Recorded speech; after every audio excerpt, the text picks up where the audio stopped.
Welcome, dear listener, to Marple Whispers. I'm Sean, and together we'll search for truth where others see only tea and roses. But beware, behind the lace curtains lurks betrayal, and behind every clue, a killer waits. In the shadowed nave of Brussels' Grand Cathedral, a wealthy Englishman lies dead, poisoned by a sinister hand.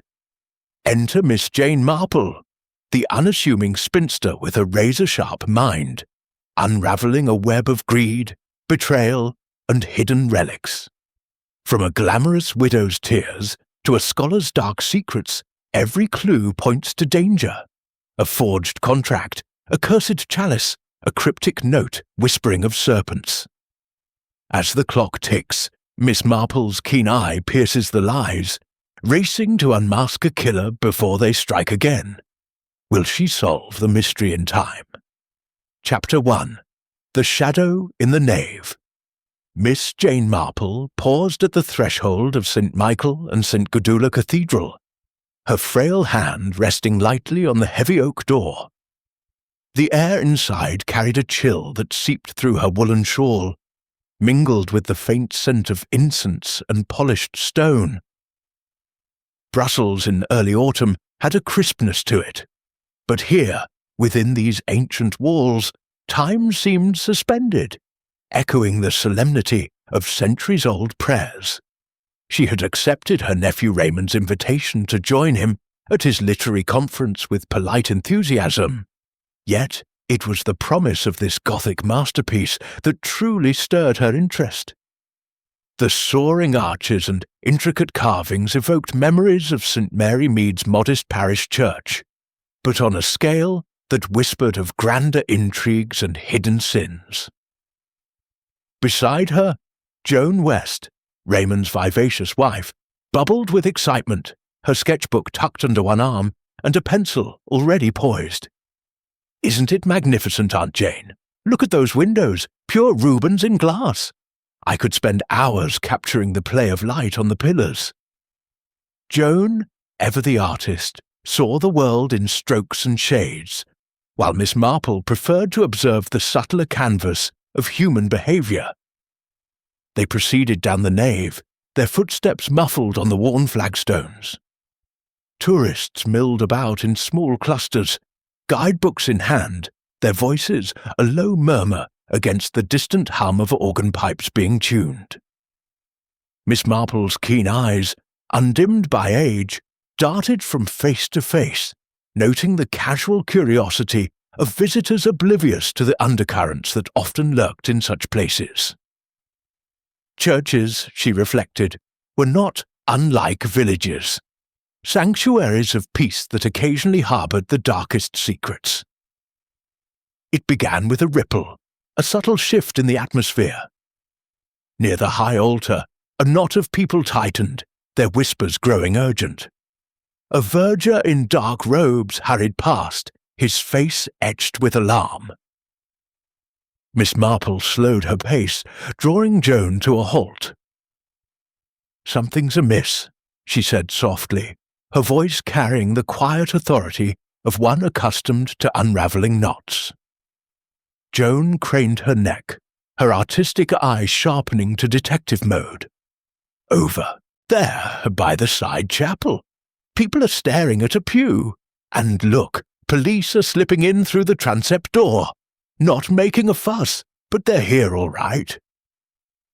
The crowd parted slightly as two uniformed officers approached, their boots clicking with purpose. A third man, in the plain clothes but with the unmistakable bearing of authority, followed.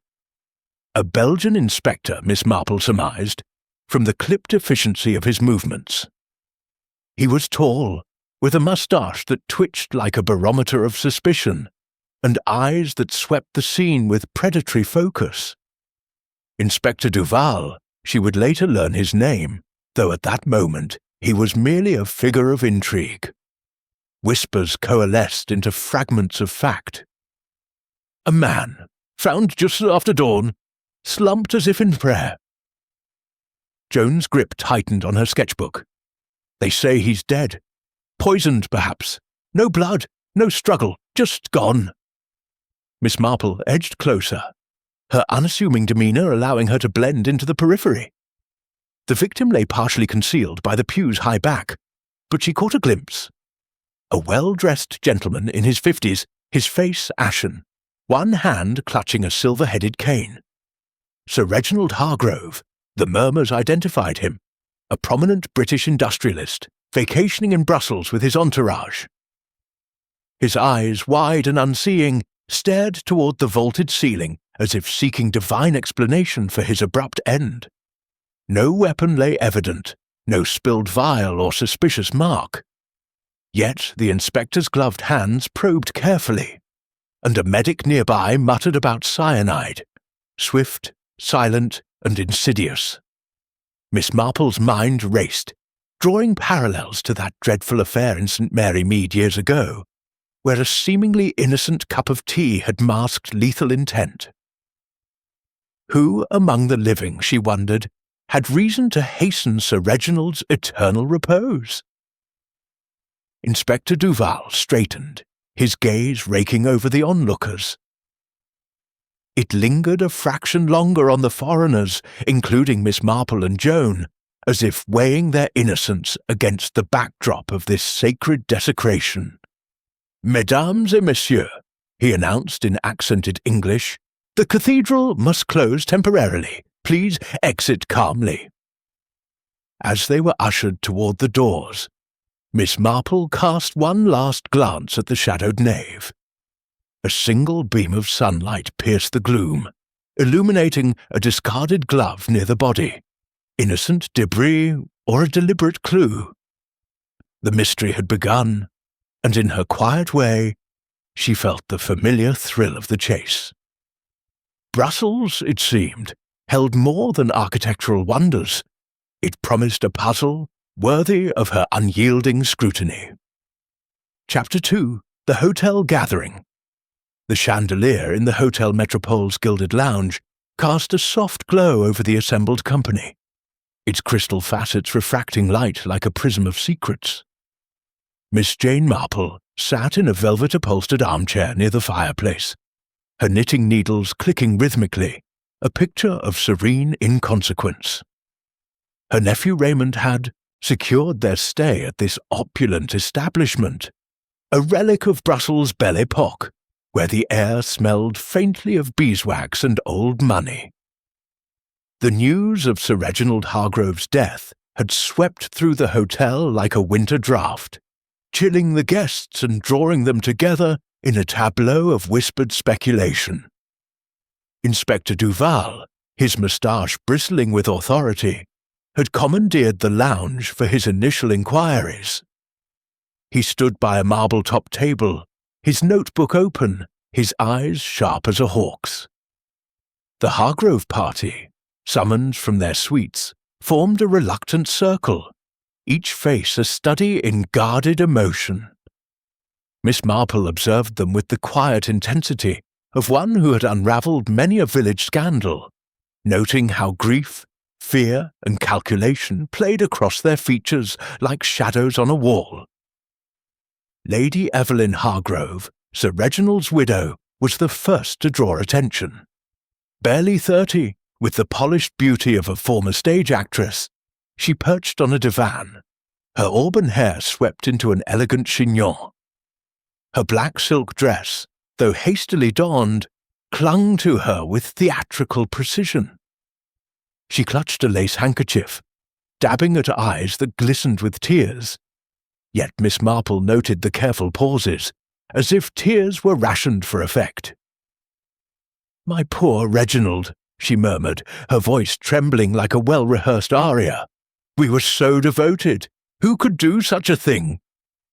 Her gaze flickered to the inspector, then away, as if seeking an audience beyond the room.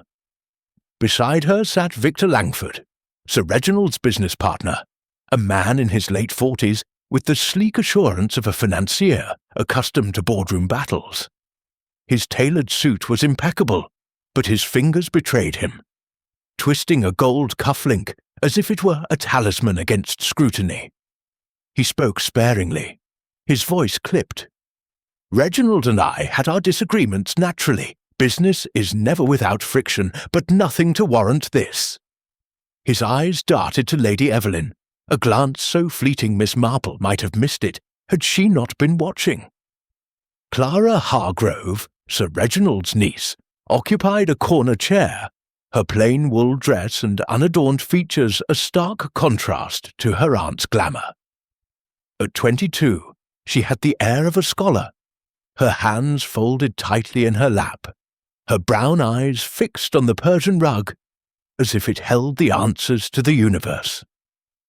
She spoke only when prompted, her voice soft but steady.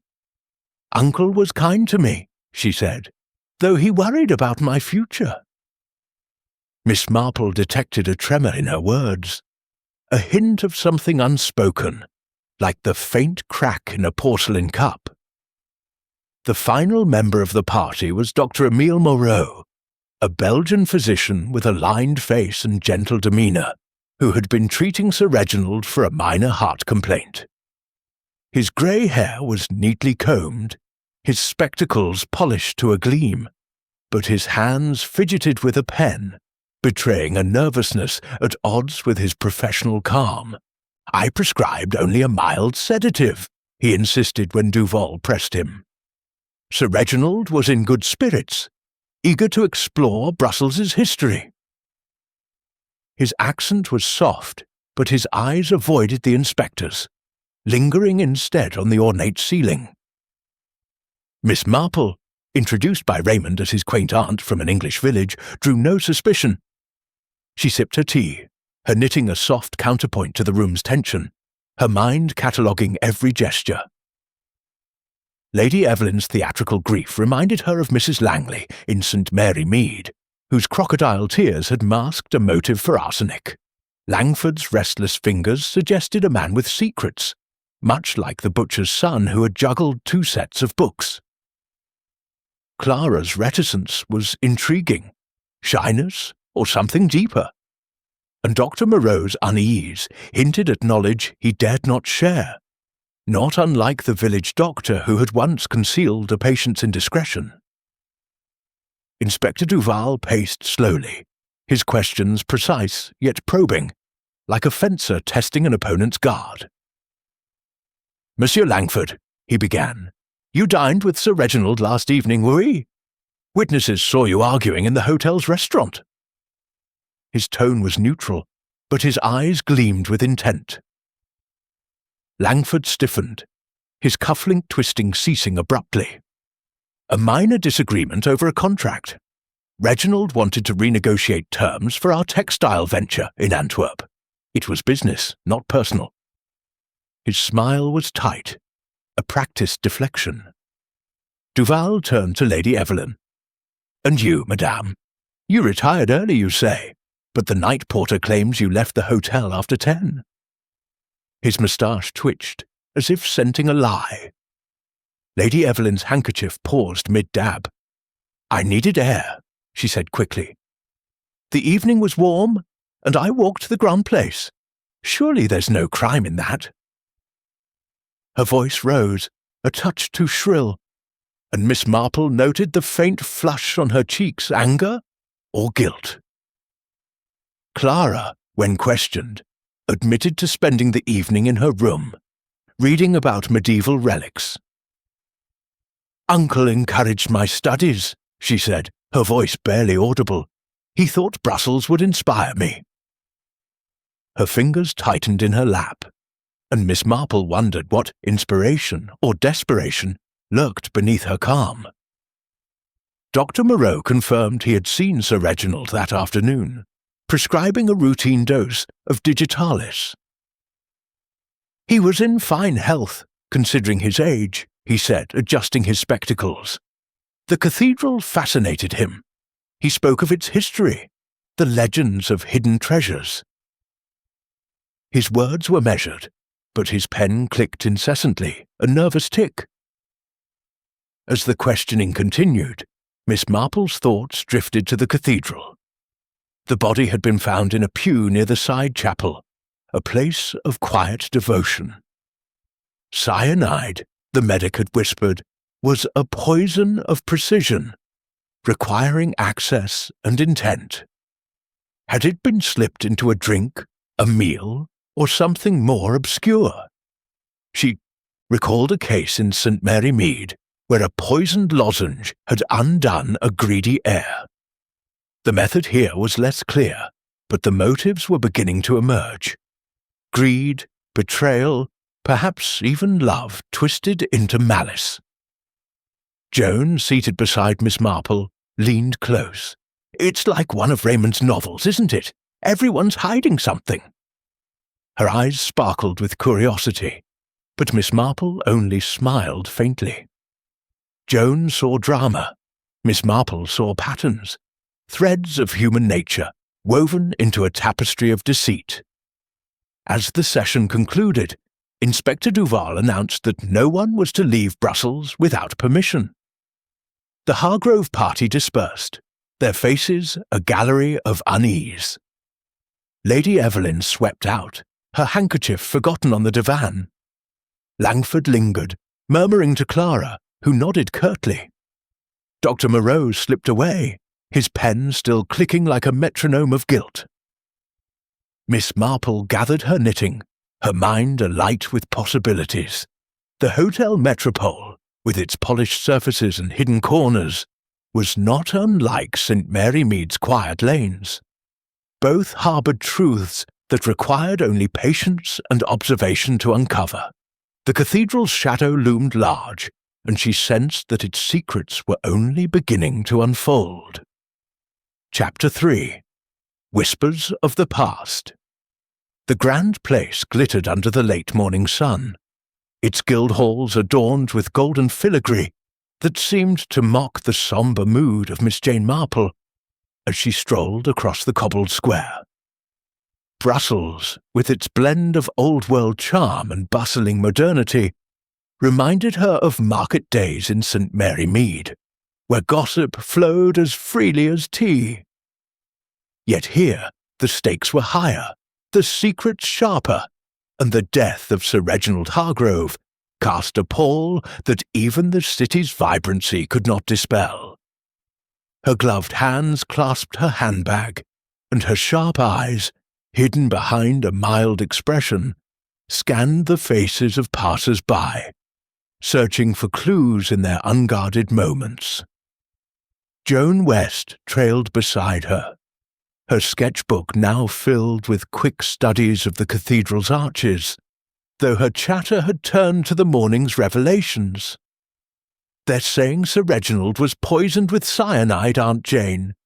Can you imagine? It's like something out of a Gothic novel. Death in a sacred place." Her voice held a thrill that Miss Marple gently forgave. Joan's artistic soul thrived on drama, but Miss Marple preferred the quiet unravelling of truth. The previous evening's interviews at the Hotel Metropole had left threads dangling, and Miss Marple's mind was busy weaving them together. She had learned through discreet inquiries by Raymond that Sir Reginald and Victor Langford had clashed publicly at the hotel's restaurant 2 nights before the murder. The dispute centred on a forged document, a contract for their textile venture in Antwerp, supposedly altered to favour Langford's interests. Reginald was furious, a waiter had confided to Raymond, slamming his fist on the table, saying he'd see Langford ruined. Miss Marple pondered this, recalling a St. Mary Mead grocer who had forged invoices to cover debts, only to face ruin when exposed. Greed, she knew, often sharpened the blade of betrayal. Another thread emerged from Lady Evelyn's behaviour. Gossip among the hotel staff painted her as a spendthrift, her lavish purchases straining Sir Reginald's fortune. A jeweller in the Grand Place had mentioned her recent acquisition of a sapphire bracelet, paid for with a cheque that raised eyebrows. Her husband was not pleased, the jeweller had whispered, glancing nervously about. Miss Marple noted this, her thoughts drifting to a vicar's wife in her village, whose extravagant hats had masked deeper discontent. Was Lady Evelyn's grief as genuine as her tears, or did it conceal a motive rooted in financial desperation? A chance encounter at a café near the Mannequin Pier offered a new piece of the puzzle. Joan, sketching the statue's impish grin, struck up a conversation with Clara Hargrove, who had wandered there alone, her scholarly demeanour softened by the morning's brightness. Over coffee, Clara confided in a low voice, unaware that Miss Marple sat at the next table, her knitting a perfect disguise. "Uncle was planning to change his will," Clara murmured, stirring her cup absently. "He suspected Aunt Evelyn of an affair with someone in London, a theatre producer, I think. He said she'd get nothing if he proved it." Joan's eyes widened, but Clara's face remained composed, almost too composed, as if rehearsed. Miss Marple's needles paused, her mind racing. An affair, if true, could shift the balance of motives. It echoed the scandal of Miss Elspeth in St. Mary Mead, whose dalliance with a travelling salesman had led to a poisoned scone. Yet Clara's revelation raised questions. Why share such a secret with Joan, a near stranger? Was it a slip, or a calculated move to deflect suspicion? Clara's quiet passion for archaeology, funded generously by her uncle, suggested another angle. Perhaps she feared losing that support if the will changed. Inspector Duval, meanwhile, had pursued his own leads. He summoned Dr. Emile Moreau for a second interview, probing the physician's role in Sir Reginald's care. Moreau admitted prescribing a sedative for mild anxiety, but insisted it was harmless. "I saw him the day before his death," he told Duval, his spectacles glinting in the dim light of the police station. "He was intrigued by a legend of a cursed relic in the cathedral, a chalice said to bring ruin to its owner." Duval pressed further, revealing a chilling detail. A vial containing cyanide residue had been found in the cathedral's crypt, a shadowy chamber accessible to visitors during the day. The vial's label matched those used by local pharmacies, including one frequented by Moreau. Miss Marple, learning of this through Raymond's discreet inquiries, considered the crypt's significance. She had visited it briefly during her cathedral tour, noting its damp stone walls and flickering candles, a place where secrets could easily be hidden. The vial suggested premeditation, but its discovery seemed almost too convenient, like a clue left for a village fate's treasure hunt. She recalled a case where a discarded bottle had been a deliberate misdirection, pointing away from the true culprit. Who had access to the crypt, and who knew Sir Reginald's habits well enough to lure him there? As she and Joan returned to the hotel, Miss Marple's thoughts turned to the Hargrove party's dynamics. Lady Evelyn's spending, Langford's forgery, Clara's inheritance, and Moreau's unease formed a web of motives, each strand taut with possibility. Yet something else nagged at her. A detail from the cathedral, half-remembered. The glove near Sir Reginald's body, its leather scuffed but monogrammed with an E. Evelyn's or another's? She resolved to revisit the scene, certain that the cathedral held more than spiritual solace. At the hotel, a new figure emerged in the whispers. Monsieur Henri Dubois, an antique dealer who had dined with Sir Reginald 3 nights prior. Raymond, ever the literary sleuth, gleaned from a bellboy that Dubois dealt in rare artifacts, some of questionable provenance. "They met at a private club," the bellboy said, "and Sir Reginald looked uneasy when he left." Dubois claimed it was a casual discussion about a medieval manuscript, but Miss Marple wondered if darker dealings, perhaps blackmail, lurked beneath. In St. Mary Mead, a pawnbroker had once used secrets to extort a widow, and the pattern felt familiar. That evening, as the hotel's lounge filled with the soft clink of glasses, Miss Marple sat quietly, her knitting a shield against curiosity. She observed Lady Evelyn, now in a velvet gown, laughing too brightly with a diplomat. Langford, nursing a brandy, watched her with narrowed eyes. Clara sat alone, a book on Belgian relics open before her, but her gaze was distant. Dr. Moreau, entering late, avoided the group, his face pale as he ordered a coffee. Miss Marple's needles clicked steadily, her mind tracing the threads of deceit. The cathedral's shadow loomed larger now, its ancient stones whispering of betrayal. She sensed the truth was close, hidden in the interplay of greed, love, and fear. Like a village scandal, it would unravel with patience, and she had patience in abundance. Chapter 4. The Hidden Motive. The late afternoon light filtered through the lace curtains of the Hotel Metropole's tea room, casting delicate patterns on the linen tablecloths. Miss Jane Marple sat near a window, her teacup cradled in her hands, her eyes as sharp as the needlepoint she had set aside. The bustle of Brussels outside, its trams clanging, its vendors hawking flowers, seemed a world away from the coiled tension within the hotel. The murder of Sir Reginald Hargrove had tightened the threads of suspicion, and Miss Marple felt them pulling taut, like the warp and weft of a loom weaving a pattern only she could yet discern. Her morning had been spent revisiting St. Michael and St. Gudula Cathedral, not as a tourist, but as an observer of human nature's darker corners. She had lingered near the side chapel where Sir Reginald's body was found, her unassuming presence unnoticed by the vergers tidying the pews. The glove she had glimpsed earlier was gone, likely collected by Inspector Duval's meticulous team, but its monogram, E, lingered in her mind. Evelyn's, perhaps, or a clever misdirection.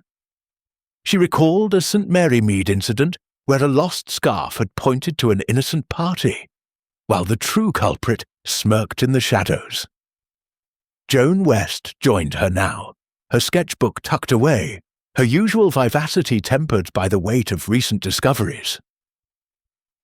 "Aunt Jane, the hotel's abuzz with talk of Monsieur Dubois," she said, stirring her coffee. "They say he's not just an antique dealer, but a dealer in secrets. Sir Reginald met him at a discreet club, and there's talk of blackmail." Joan's eyes gleamed with the thrill of intrigue, but Miss Marple only nodded, her thoughts already tracing the implications. Henri Dubois had emerged as a shadowy figure in the investigation. A wiry man with a pencil-thin moustache and a penchant for silk cravats, he had dined with Sir Reginald at Le Cygne Noir, a private club known for its discretion. Raymond, ever resourceful, had gleaned from a waiter that the meeting had turned heated, with Sir Reginald accusing Dubois of peddling lies about a rare artifact. A reliquary, some said, tied to the cathedral's history. Dubois, when questioned by Inspector Duval, dismissed it as a misunderstanding. "Sir Reginald sought a relic for his collection," he said smoothly. "I merely offered my expertise." Yet Miss Marple noted the flicker of unease in his polished demeanour, like a crack in a fine veneer. Blackmail, she mused, was a poison as lethal as cyanide, and Dubois had the air of a man who knew its potency. The cathedral itself held clues, and Miss Marple's visit had sharpened her focus. Near the pew where Sir Reginald was found, she had spotted a small prayer book, its leather cover worn but intact. Tucked inside was a slip of paper, overlooked by the police in their haste. The note, written in a precise hand, read, "Beware the serpent in Eden." The phrase struck her as deliberate, a warning or a taunt. It recalled a St. Mary mead poisoning, where a cryptic letter had masked a family's greed. Was the note a clue to the killer's identity, or a distraction planted to mislead? She slipped it into her handbag, resolving to share it with Duval only when its significance was clearer. Back at the hotel, Inspector Duval's investigation had intensified.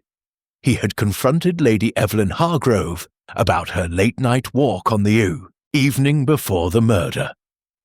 She stood in the lounge, her emerald eyes flashing defiance, her voice a practiced blend of indignation and sorrow. "I was restless," she insisted, twisting a sapphire bracelet that glinted accusingly.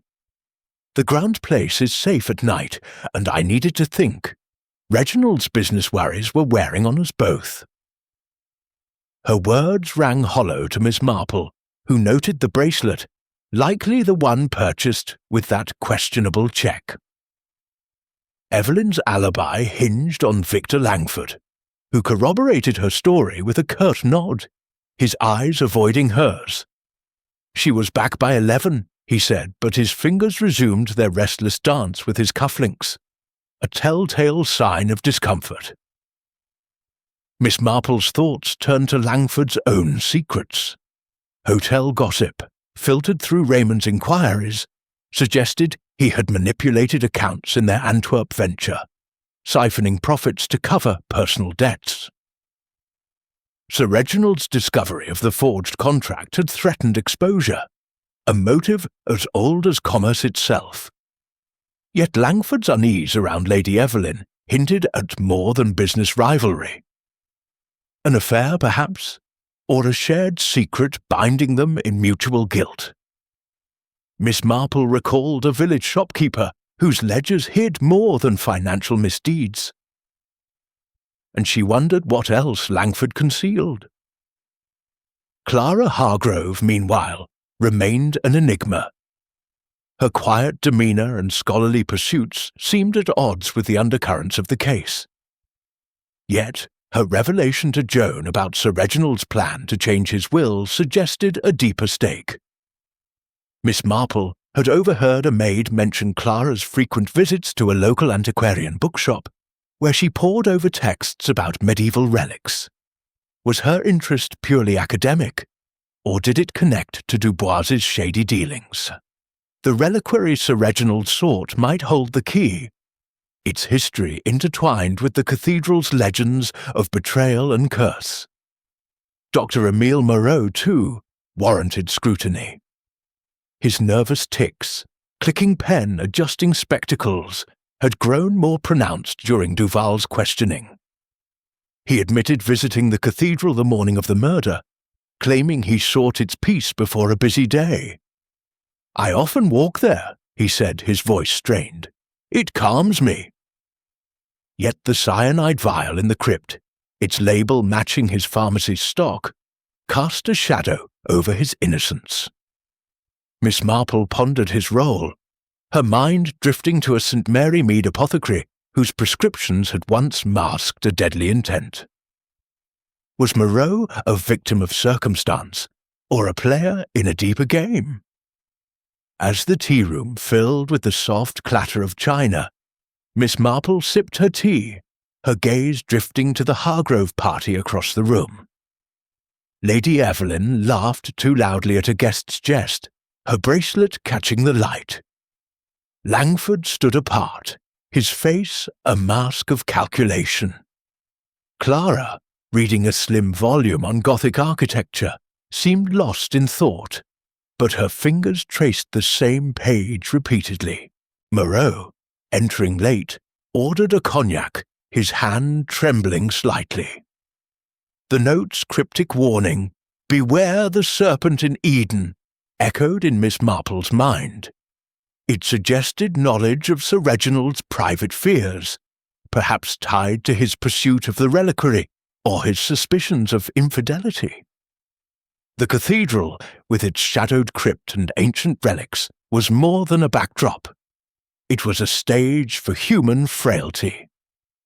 Miss Marple felt the threads of motive, greed, betrayal, desperation, tightening into a pattern. Like a village scandal, this murder would yield to patient observation, and she was nothing if not patient. As Joan chattered about her latest sketch, Miss Marple smiled faintly, her mind already mapping the next step. The cathedral beckoned, its secrets waiting to be uncovered, and she would follow where they led. Chapter 5. Threads Unraveling. The Hotel Metropole's dining room glowed with the warmth of candlelight, its long tables draped in crisp linen and adorned with silver that gleamed like polished secrets. Miss Jane Marple sat at a corner table, her modest black dress blending into the shadows, her knitting needles moving with the steady rhythm of a metronome.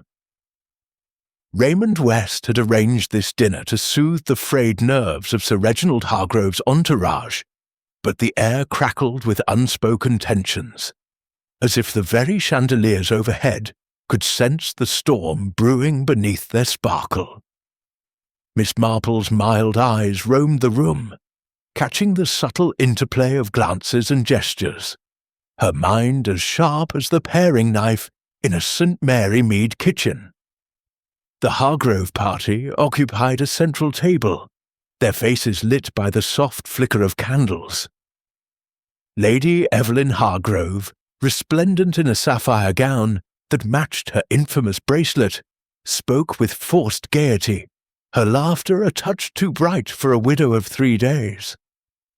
Victor Langford, his jaw tight, sipped his wine with the air of a man bracing for a blow. Clara Hargrove, her plain grey dress a stark contrast to her aunt's glamour, toyed with her fork, her gaze fixed on the tablecloth as if deciphering its weave. Dr. Emile Moreau, seated at the table's edge, seemed to shrink into his chair, his spectacles reflecting the candlelight like twin shields.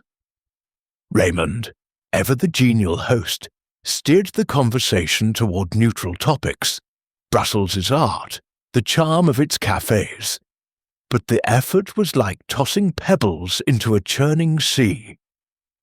Miss Marple, content to listen, noted how each guest guarded their words, their silences speaking louder than their pleasantries.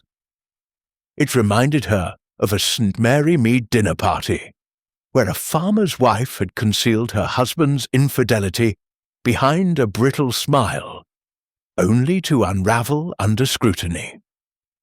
The evening's first revelation came from Clara, prompted by Joan West's gentle probing about her archaeological studies. Over the soup course, Clara's reserve cracked, her voice low but clear. "Uncle Reginald opposed my engagement," she confessed, her fingers tightening around her napkin. "I'm to marry Peter, a scholar in London, but Uncle thought him beneath me. Financially, I mean. He threatened to cut me out of his will if I persisted."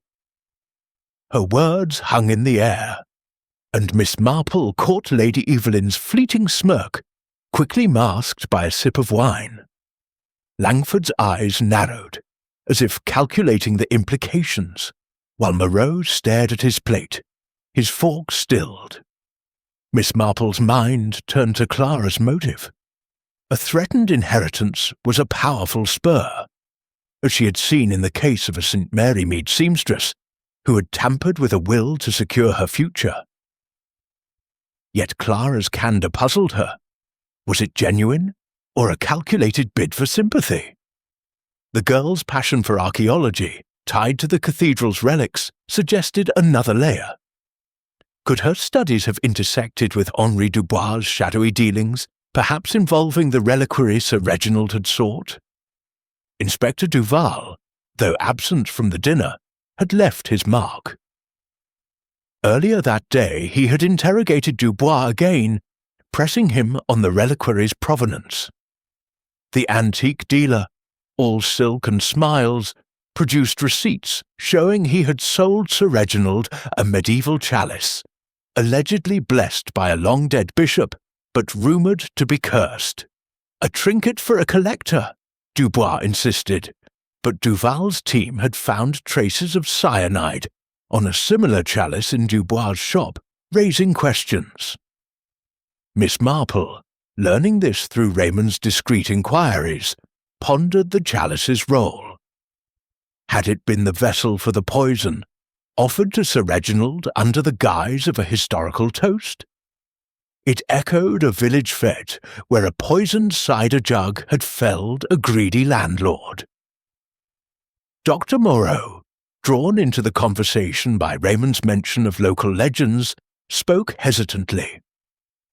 Sir Reginald was fascinated by the cathedral's history, he said, his voice barely audible over the clink of cutlery. He asked about a chalice tied to a tale of betrayal. A priest poisoned in the 14th century for hiding church treasures. His spectacles slipped, and he adjusted them with a trembling hand. Miss Marple noted his unease, recalling a St. Mary Mead chemist whose nervous tics had betrayed his role in a laudanum scandal. Moreau's knowledge of the chalice, combined with the cyanide vial's pharmacy link, cast him in a troubling light. As the main course arrived, roast pheasant with a sauce that scented the air, Miss Marple's thoughts returned to the cathedral. The prayer book's cryptic note, "Beware the serpent in Eden," suggested intimate knowledge of Sir Reginald's fears, perhaps his suspicion of Lady Evelyn's infidelity or Langford's financial deceit. The glove with its E monogram, now in police custody, pointed to Evelyn, but its placement seemed too obvious. Like a stage prop in one of Joan's theatrical sketches. Miss Marple wondered if the true serpent lay elsewhere, coiled, in the shadows of ambition or revenge.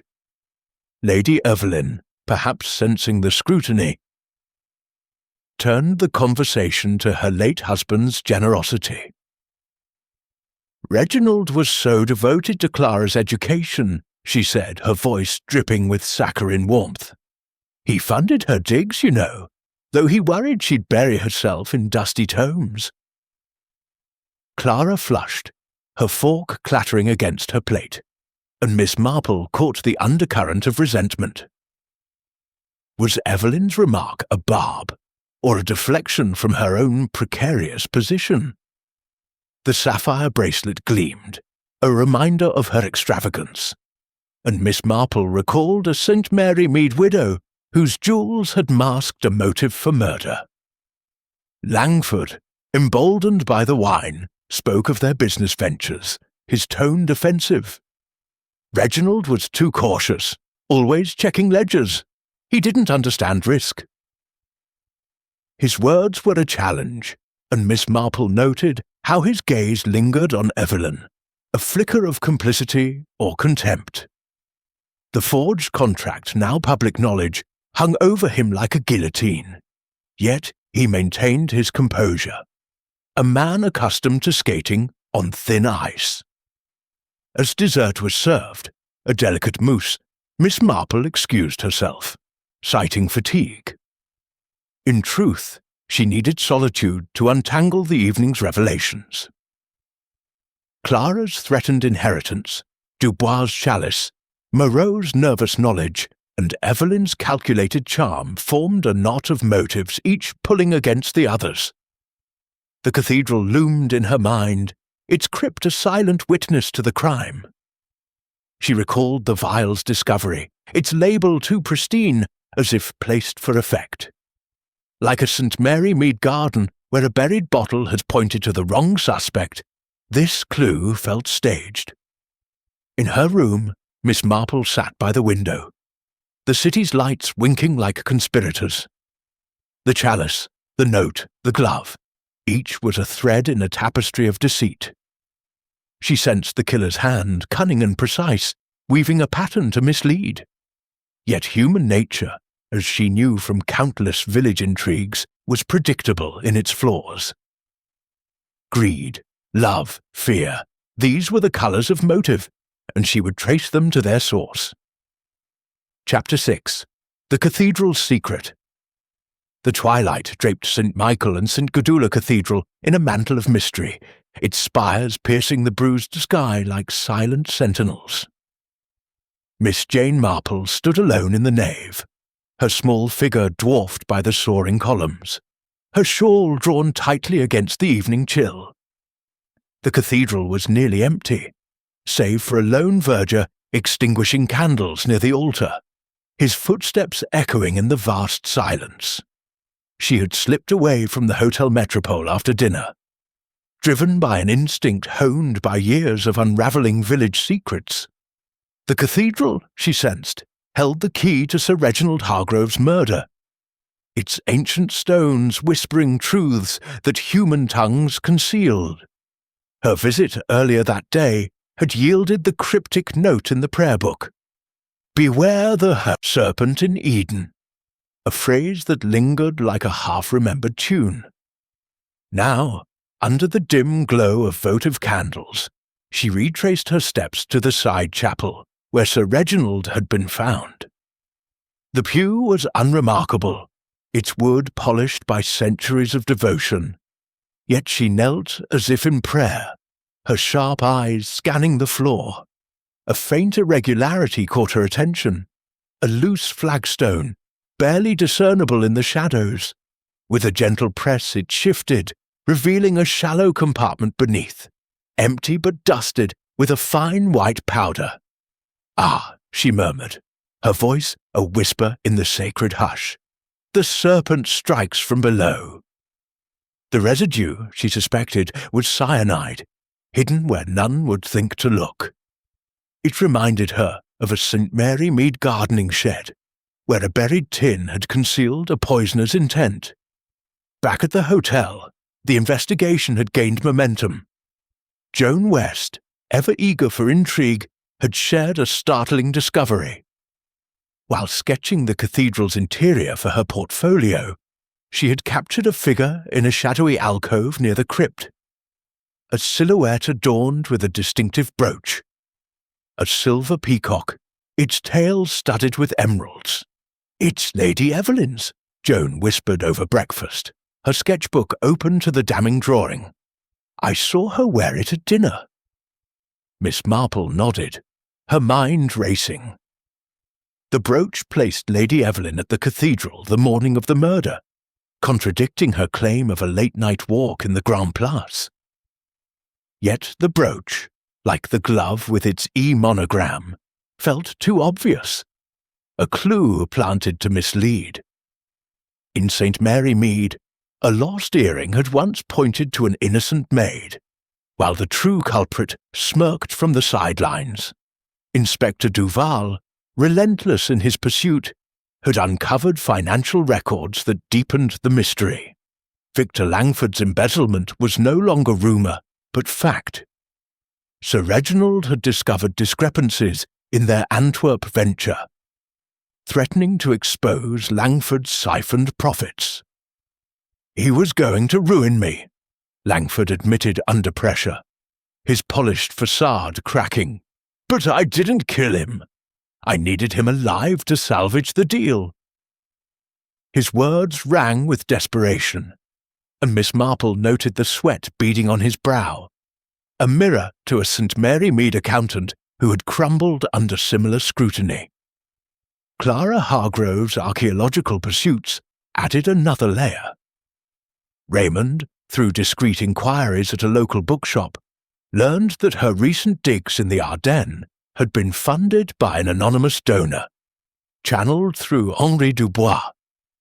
The antique dealer's receipts, produced to prove the chalice's sale to Sir Reginald, hinted at a broader network of smuggled relics. Clara's expertise in medieval artifacts, particularly those tied to the cathedral, suggested a connection. Had she stumbled upon or orchestrated a scheme involving the cursed chalice? Miss Marple recalled a St. Mary Mead historian whose obsession with old manuscripts had masked a theft, and she wondered if Clara's quiet demeanour hid a similar ambition. Dr. Emile Moreau remained a puzzle. His nervous tics had intensified, his spectacles fogging with every pointed question from Duval. The cyanide vial in the crypt, its label matching his pharmacy's stock, cast a long shadow.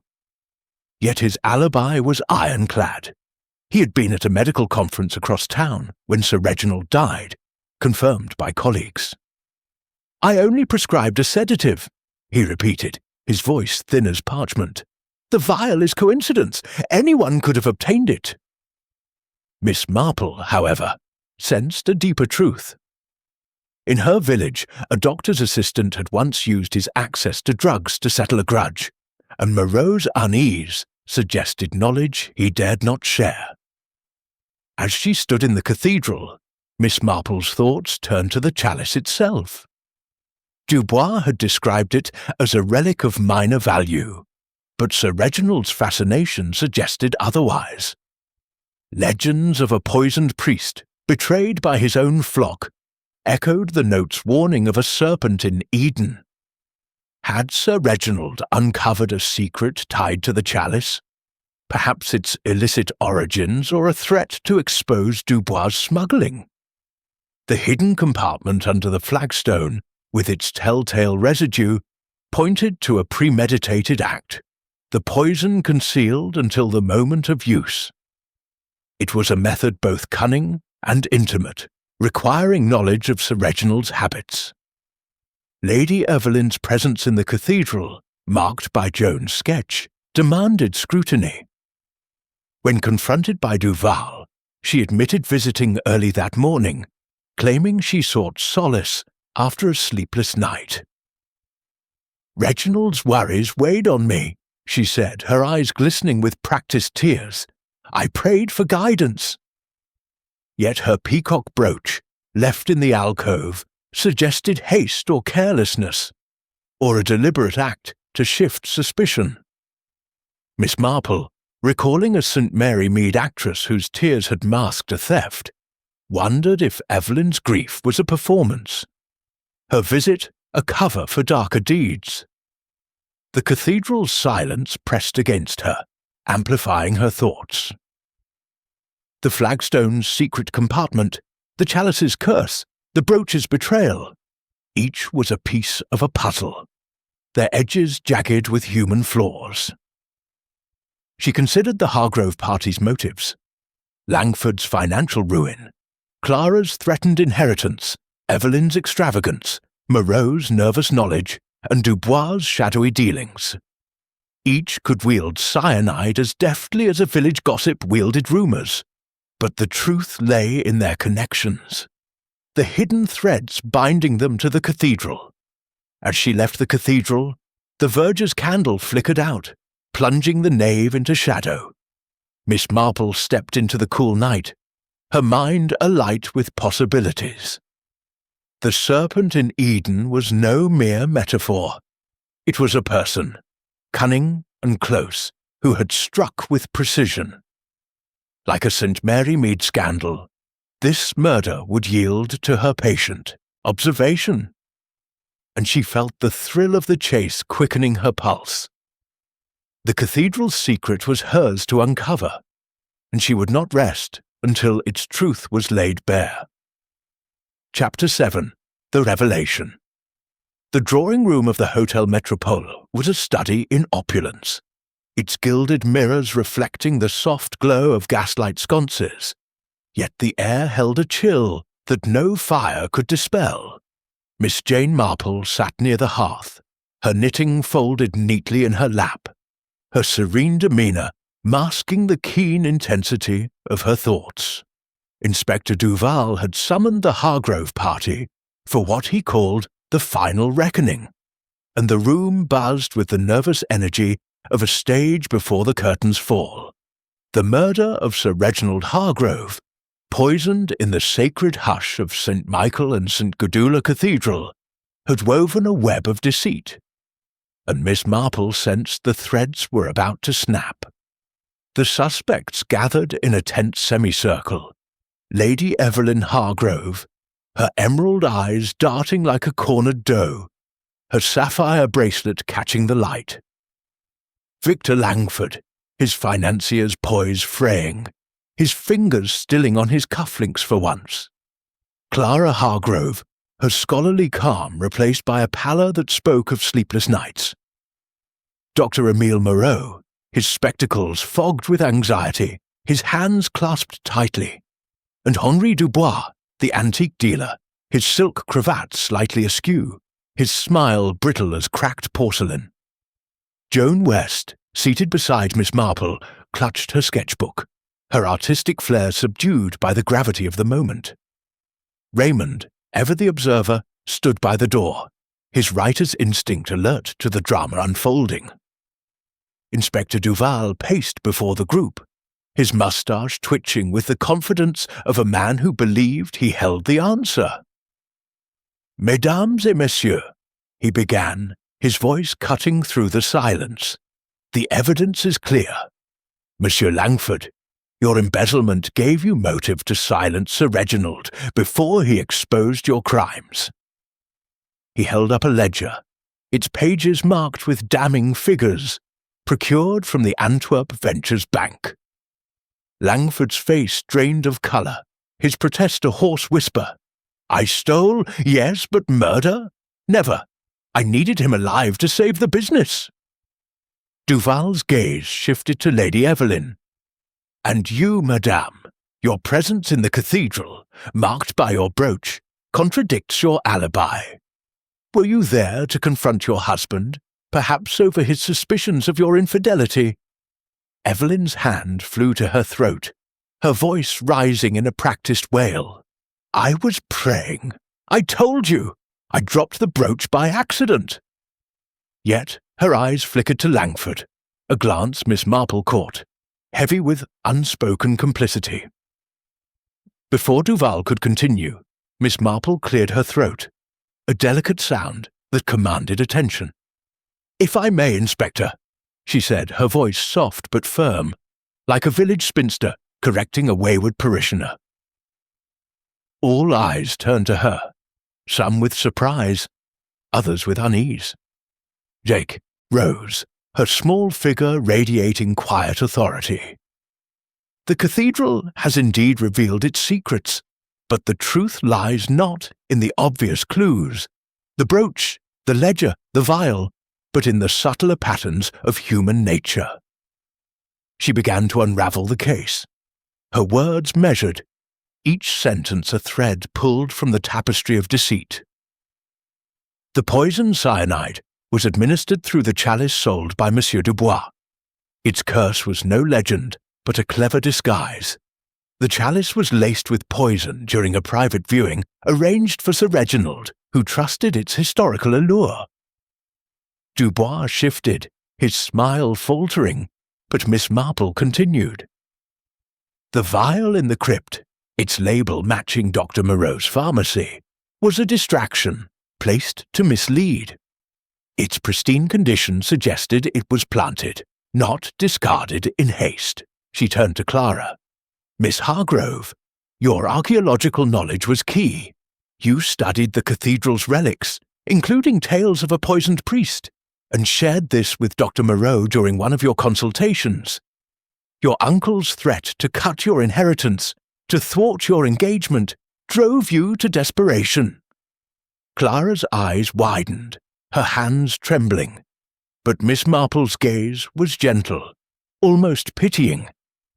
"You suggested the cathedral as the perfect setting, knowing Sir Reginald's fascination with its history. The note, 'Beware the serpent in Eden,' was in your hand, a misdirection to evoke biblical guilt, perhaps to point to Lady Evelyn." Evelyn gasped, but Miss Marple raised a hand. "Lady Evelyn, your visit to the cathedral was innocent, driven by suspicion of your husband's own indiscretions with a young scholar, not an affair of your own.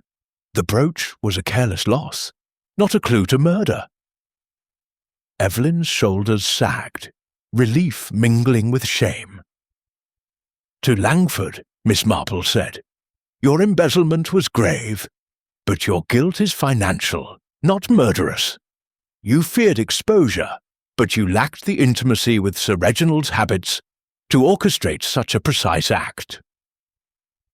Langford exhaled, his relief palpable, though his eyes still darted nervously.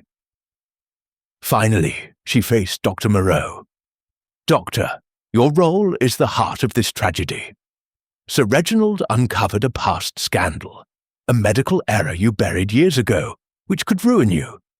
He used this to pressure you, perhaps to secure your silence on his health or his business dealings. You confided in Clara, seeking her archaeological expertise to stage the murder as a historical echo. The cyanide was yours, hidden in the cathedral's secret compartment, a place Clara knew from her studies."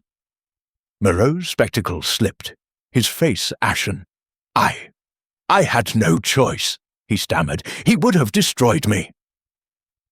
Clara broke, her voice a sob. "It was for Peter, for our future.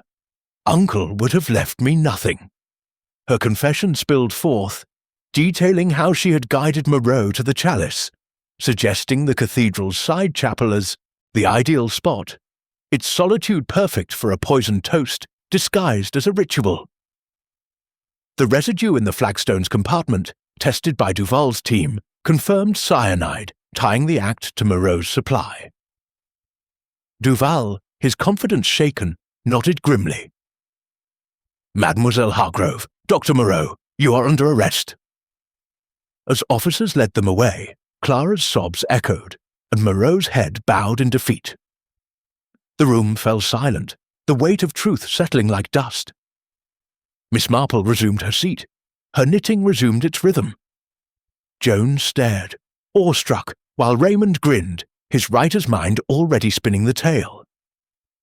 Lady Evelyn, freed from suspicion, wept quietly, her bracelet a mute witness to her extravagance.